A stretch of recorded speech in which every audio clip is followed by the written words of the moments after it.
Hello, my name is Delilah Cordova, Visibility Creator here at Omnipresence Studios. We expose the world to our interviewees' unique products, services, and books, and we also help in their journey to go from undiscoverable to visible in a digital world. I am currently on a mission to conduct 100 author interviews, and we're talking about all things books, from publishing to new authors, and don't forget marketing. I would like to welcome you to our show, Marketing and Coffee, where authors come to get inspired and experience. Hey authors, you finished your manuscript. What do you do next? If you would like to learn more about being featured on my show, go to marketingandcoffee.com. And without further ado, meet our next awesome author. Hey everybody, it's Delilah Cordova, international marketing expert and your host of Marketing and Coffee. And today I have with me Rebecca Westerman, the author of Rising Ash. And I want to let you guys know that if you are interested in having an interview done with me, then simply go to my Facebook page and send me a message, and I will give you the link. But today is all about Rebecca Westerman and her book. So I'm going to go ahead and let her get on here and introduce herself. Go ahead, Rebecca. Hi, thank you so much for having me. I'm so happy to be here. My book is called Rising Ash, and it is a post-apocalyptic YA. That's a combination that you see very often. But it's about a 15-year-old girl who basically grew up in the zombie apocalypse. So she's had to survive, learn how to survive and find her way, and hijinks ensue. Lots of adventure, a little bit of gore, not too bad for the teenagers, but she kind of spoke to me one day and I had to write her down, so here we are. Oh goodness, so your characters speak to you, eh? You're another one of them authors. Find me one that isn't. You're another speaking. Anyway, maybe not. I think that's so interesting because I really don't know because I don't write fiction. I don't really write at all. But how they come about, they don't think they sound crazy, but they're like, my characters speak to me. And I'm like, it's awesome. Yeah. So what inspired you to write this story? And can you show us your book cover? Here's the book. That's an amazing cover, by the way. Look at the detail. Thank you. Yeah. But one of the reasons, because when I was a teenager, I was the girl with the black eyeliner sitting in the corner listening to Nirvana. And with the rise of the zombie apocalypse, and you've got Rick Grimes, you've got Brad Pitt with World War Z, you've got Will Smith, you've got all these like burly, manly men, and I wanted to see a young girl, make her way through this world. So that's really what got my inspiration going was, how would I have survived? I mean, me personally, I probably would have died within the first week, but I wanted to have a place for the girls, the girls like me who are into that kind of stuff and wanted to see a little bit of themselves in that world. Right. And of course, yeah, you wanted to have a female heroine of the zombie apocalypse. And you know what? I think you get some of that like with what is that one show, Walking Dead? Where it has the one lady with the machete, or not the machete, she has swords. Michonne, I love her. I love her. Yes. She's badass. Yeah. So then, your book. I like how your book cover was designed, and they really paid great attention in bringing the detail down into the bottom with it. I like how they boarded it out a little bit. Who did your book cover? Well, actually, I did. Um, You did? I, I kind of have some friends that we bounce ideas off each other, Hmm. and we all work with we have a like a design template website that we use. So yeah, this one I was able to do myself, and yeah, So I then, mean, it was a steep learning curve, and it took me a little while to get it all together, but yeah, I came up with the concept and found what I wanted. do you have any advice on book cover making for those who are rogue and trying to do it themselves? I recommend canva.com and pixabay.com. Those two websites saved my life when it came to cover design. Um, Canva is the one, it's the template website, and it gives you a couple of pre-made templates that you can work with. You can also start from scratch. It gives you different sizes that you can use. Pixabay is a collection of Creative Commons photographs that you can use. It gives you vector images. It gives you links. There's some that you can purchase into, and there's some that you can actually download for a small donation or for free, you know, if you need to do that. But that's the route I went. Um, I maybe feel like I'm taking food out of the mouth of a cover designer, but seemed to have worked for me. And you know what? I don't feel bad because you never know until you start doing it yourself, until you start getting around different. The thing is, there's still going to be plenty of money to go around for the book cover designer because a lot of people still don't want to do it themselves. You know, Yeah, that's true. don't worry about that. So, what is the first book that made you cry? Oh gosh. Hands down, without a doubt, The Awakening by Kate Chopin. Um, I don't, it's an old classic. It's like a high school required reading book, but and I don't want to spoil the ending, even though it was written in like the 1800s. But the end of it was so unexpected. I picked up the book like this and I shook it and thinking maybe there was pages missing or something, and of course there wasn't. And then I was so angry and just so like just overwrought with the emotion of the scene. Um, so I recommend it. If you haven't read it, I recommend it. If you're a writer, a reader, a female author, if you're into the whole like women empowerment, you have to read The Awakening by Kate Chopin. It's like the first book like that, basically.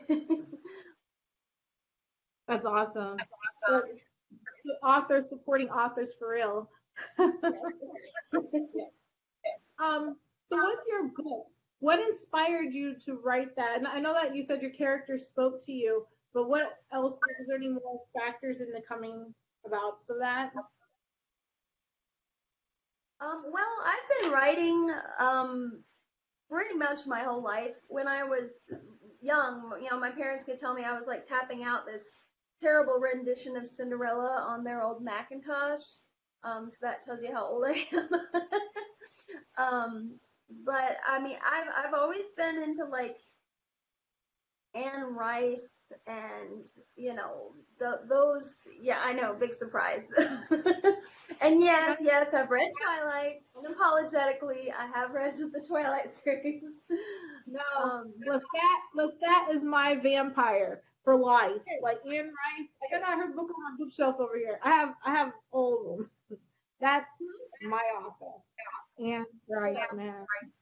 yeah, and the other thing is that and the most recent influx of young heroines. You know, you've got the Hunger Games, you've got Divergent, you know, you've got all of these amazing characters that are kind of coming to life all around us, and I hope that trend continues. I think it's a wonderful thing for any reader, not just for girls, but for any reader.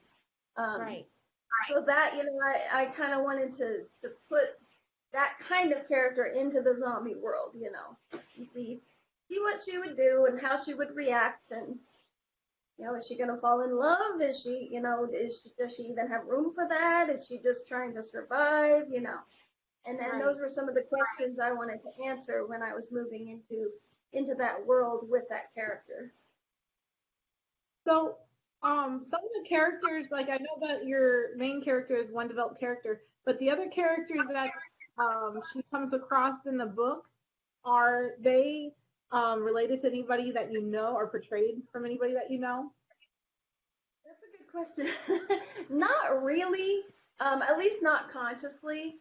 I kind of have trouble with the idea of putting people that you know into a fictional scenario.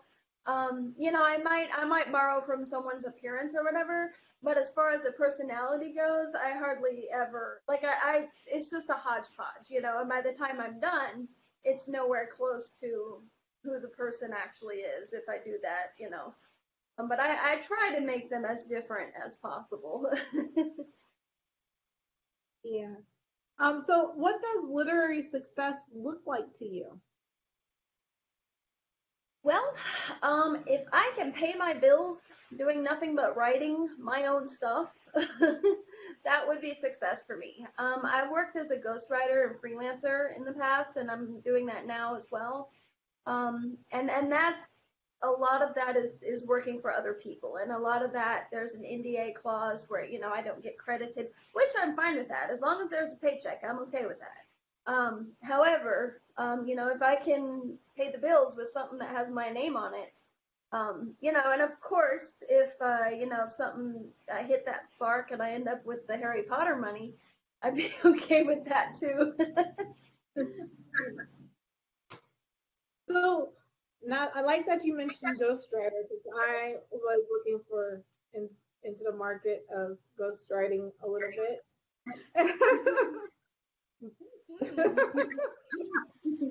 But how does that typically work? Well, there's a lot of things you got to watch out for. A lot of clients will look for, they look for a lot of creativity. If they don't have, for me, if they don't have an outline or a character sketch or something that is coming from their original idea that I did not create, then I won't touch it. If they want me to make it from scratch, then I won't touch it. If I make it from scratch, then it's mine, and I'm going to keep it and put my name on it. But if they have for me an outline or anything that they have come up with and they just don't have the time or the skills to do it themselves, then I will take that and then I will flesh it out and turn it into the length of what they want. There's a lot of open communication. I'll do a chapter, I'll send it to them, they'll give me feedback, I'll make changes. So it's a lot. I make sure that it is their baby, basically. It's their idea. It's everything's the way they want it. And then at the end, they have the final say, of course. Because being a ghostwriter, it's exactly that. You're ghosted. At the end of it, you just kind of vanish out, and that includes, if that work then goes on and wins a Hugo Award or the Nobel Peace Prize or whatever, they get the credit for that. And I'm fine with that. I did my part of it. It was their idea. It's their baby. They take it and then run with it. So then, has any of your work thus far became really successful without having to disclose anything? No. The short answer is no. I was still so proud. It's like birthing a child, right? And like being a surrogate for a child, and then and then a child becomes Obama or a president or something like that. You're like, that's my baby. No, it's not my baby, but No, I've never experienced that, but um, who knows? We'll see. no. So what about? So you only do fiction in ghostwriting? Correct. Correct. Nice. I have, well, let me amend that. I have done some ghostwriting, some article blog posts and stuff like that. Just some of the freelance work. Sometimes there's articles available and pick them up for some extra cash. Yeah. So you do copywriting. Yes. Yes. Ooh. Yes. No. Girlfriend. Yes. All right. So, did you ever consider writing under a pseudonym? Actually, I do. Um, my genre is, basically it's a lot of supernatural, paranormal. It's a lot of, that kind of stuff. Um, I write romance under a pseudonym. And her name is Veronica Rhine, and she can be found on Amazon. And she's, yeah, so, and the reason I chose a pseudonym for her, I say her, it's me, don't worry, um, is because the genre is so, so different. And, so, I just wanted there to be a differentiation of the brand. So, my name is the paranormal series and that, and then Veronica Rhine is more of a little bit more, she's a little bit more glamorous and a little bit more silly. So it's just kind of a lighthearted romance that I like to write under her name. So, Veronica Ryan. That's very sultry. Veronica. Hello, I'm Veronica. Yeah. To let her hair down. I have mine up right now. I can't pull it off. You know, I like I like to pretend. I think it's fun when you get to make up your own name and then pretend that you're that person instead of who you are. 'Cause I'm like, Yes. I, so that character, she's way more funner than me. So when I go out to the club or whatever, and I'm her. Sultry. Wow. So yeah, um, do you believe in writer's block? I've discovered that my answer to this question is really not very popular. And that is that I don't believe in writer's block. Um, because you don't hear about any other kind of block. I mean, you have to get if you have a day job, you never hear of McDonald's block or, you know, retail block. I mean, I'm sure that's a thing. But, you never, if writing is your job and you treat it like a job, then there's no block. You have to do the job. I mean, you may not feel like it, you have to do the job anyways. Um, if you have to pay the bills, you have to go to your job. Um, so that's kind of the mindset that I have about it. I do believe that there is creativity block, and your creativeness can be blocked. But when that happens, there are so many other technical things that you can do in being a writer that you can do those things. If you're not feeling the muse and the flow and if it's not just your fingertips are not creating sparks on your keyboards, find another thing to do because you can research, you can work on another scene, you can do character development, you can work on outlines, you can you know there's always something to do. There's always something to do. So in that respect, I really don't believe in writer's block. Um, which whenever I say that in discussion groups, everyone's like, bum bum bum, how dare you? And I'm like, get over it. I mean, find something to do. Freestyle for a little while. I mean, come on. Who knows what could happen? You might get a new idea. But But majority of them, I feel like majority of the authors and author groups are all newbies, or they're really seasoned and stuck in their way. So newbies are just following the cause, whereas you were very seasoned because you have multiple books out, and you go in there, it's like, come on, guys, writer's block. Like, you guys gotta make up every excuse to do this. So yeah, yeah. And it's like maybe an art, like when you go to the army and you're in really harsh environments, and then you come back into the states, and you're sitting here and everybody's like all whining about everyday life, and you're like, did you die? No. I mean, in no way comparing writing a book to being in the army. I mean, my hat's off to them. But yeah, I mean, I don't know. Yeah, I mean, and there are different stages because I used to hang on to my writer's block like I mean, I was the emo kid, so of course I had to be tortured with, oh, I have this story I must tell, but I can't, and it's this whole big thing. But now Have that a I'm older, teenager. yeah, That's what she and does. maybe a little bit jaded, I'm just like, get over it. Just put some words on the page. Nobody cares. What was me? To hashtag dead. Hey, we got some people joining us. We have author Kia McSwain and Priscilla McGee. And author Kia McSwain is giving you a hey, say hello. Thanks for showing up, Ms. Makia. If you have questions, make sure that you guys are leaving them in the comments. And if you are just now catching the replay, make sure you're hashtag replay. All right, hashtag support author. Author supporting authors is what we do. So make sure you do that as well. So welcome to the broadcast. So I feel like I have to go right here in answer mode when I do that. So with your book, can you tell us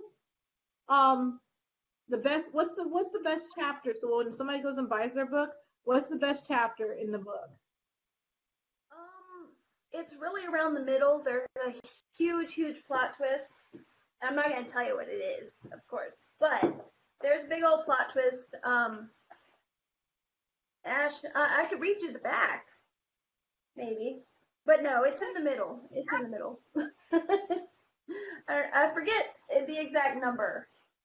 Maybe chapter 10, chapter 12. I don't know. It's in the middle. Read the whole thing. I'm just saying, like I want to build up some anticipation for chapter 10. Like once we get to chapter 10, it's over from there. It's true. I had people message me when they got to that part, and they were like, what just happened? That kind of thing. So, yeah.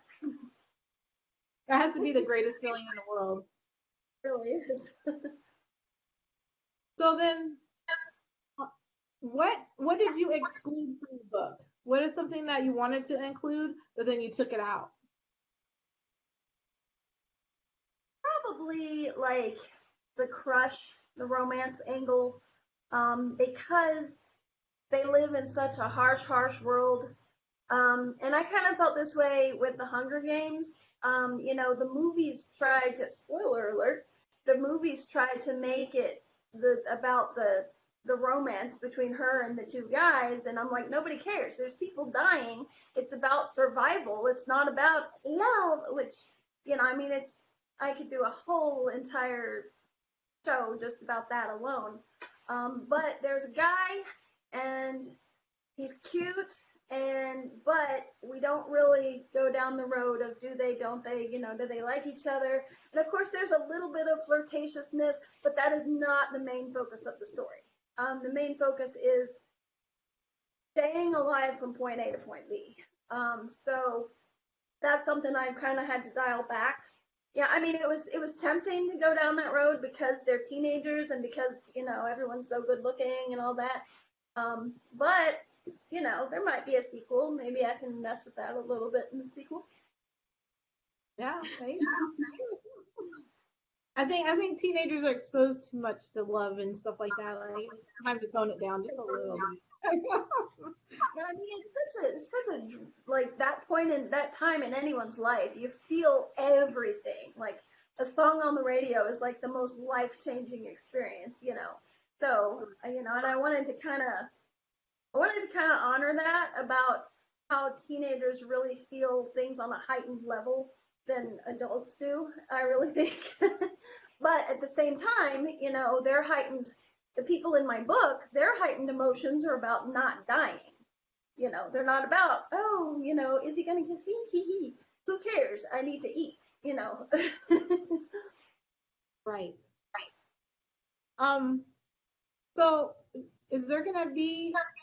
Well, you keep saying that there's in the next book. So, is there gonna be a next book? And There how is soon gonna will be that a one be next out? one. Yes.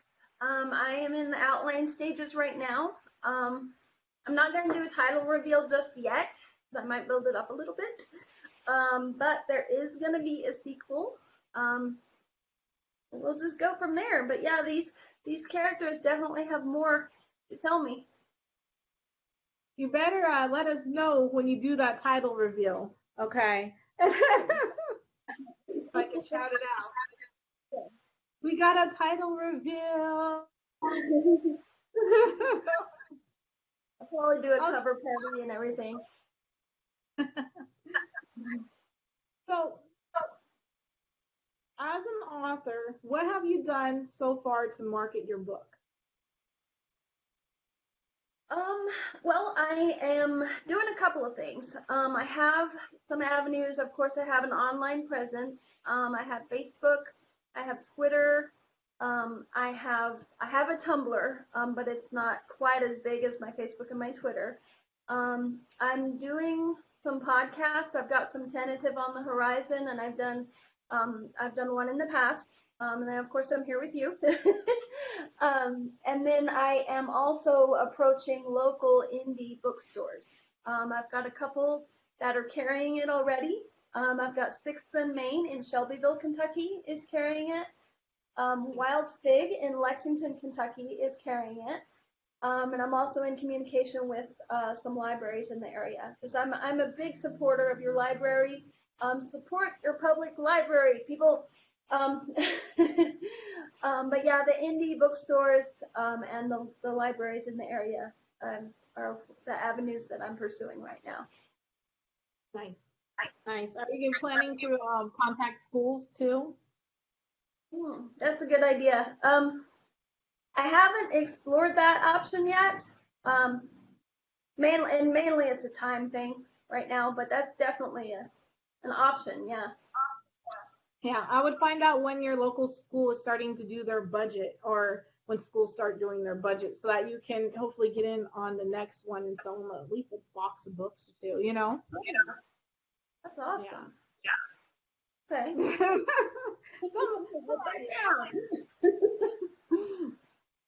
And yeah, and also don't forget to use LinkedIn. I always say use LinkedIn and finding people too are, you know, like who are in press, um, publications, you know, all those different marketing type deals, PR, because it can help you really reach out there organically. You just reach out directly to them because 9 times out of 10 they're starving for a story. So, Okay. right. Delilah's little tip of the day. So yeah, we got about 2 minutes left. Did you want to tell everybody where they can go to get your book and how they can find you? Absolutely. It is available on Amazon, both paperback and Kindle. Yeah, of course, if you're close to me, I'm in just outside of Louisville, Kentucky. Like I said, Shelbyville, Sixth and Main coffee shop, and they have a great latte, so I definitely recommend checking that place out. Wild Fig Books in Lexington, Kentucky. But if you're outside of the area, go to Amazon.com. You can find it under R.G. Westerman, and the name of the book is Rising Ash. Nice. And do you have a website? Right now I don't have a domain. I do have a working website that I use for my newsletters. Um, I don't have it on me. Let me see if it's in here. I'm prepared. I don't. I'm sorry. I can send it to you to include the link. I'll send it to you because I don't have it in front of me. That's embarrassing. Yeah, yeah. Put it on the blog. Backlinks. Remember, guys, backlinks are important. Yes. Backlinks. Yes. I do about a monthly newsletter, so I'll definitely send you that link so people can sign up if they like. Beautiful. Well, All right. It was great having you on today, and I appreciate you coming out and or signing up to do this with me. And you guys, make sure you guys are going to hook it up with Rebecca Westerman and her book Rising Ash. And I tell you guys, I appreciate you all so much for joining me on Marketing and Coffee every time I go live. The next week it's gonna be crazy because on Thursday I have 5 interviews on Thursday, and one of them is gonna be from. Oh, they're all gonna be from my studio, but one is gonna be for the first time ever going live on 4 different social media platforms at one time for an hour long. It's gonna be crazy. So join me Thursday. No, wait. The one for it's tomorrow. No, it's Thursday. Oh my gosh, it's Thursday. It's Thursday. I'm trying to make sure I have so much going on this week because I'm going to Vegas next week to become a certified facilitator with Michael Logier. So Thursday, 5 authors, 2 in-studio authors, going live on 4 different platforms. We're doing it big. So yeah, thank you so much for coming on with me, Rebecca, and thanks to my audience for showing up. We also had a couple more people come in from John Boltman. What's up, buddy? How are you doing? And yeah, but we did catch the end. Thank you, guys. Hashtag support your author by leaving reviews. You can visit this author's book at the link above. Make sure to subscribe and ring the bell to receive our notifications.